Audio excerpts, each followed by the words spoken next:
time kasi wala pang taga-Daraga mismo na ATV operator dito. So, our boss is a native Daragenyo. So, he started venture out sa ganitong activity dito po sa Kalsawa. So, we've started making attempts also in providing sa mga tourists ng mga magagawa or activities that they can enjoy dito mismo sa location na to. Because our manager ay talagang dito na po siya sa Kalsawa,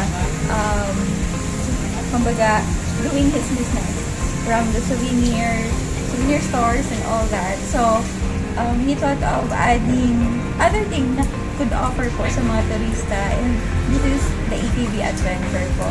And thank God na nasustain din kami po throughout this year. Ayan, so we are the ATV, DOT accredited ATV service provider po dito. So, maraming challenges, but with the grace of God, we're still here po.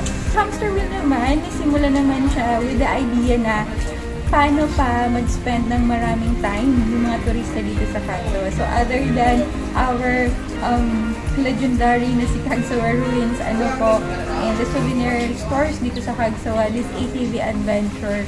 So, we thought of another activity naman that our tourists can enjoy po. So, that's why nandyan po yung hamster wheel and soon po yung ating zipline po.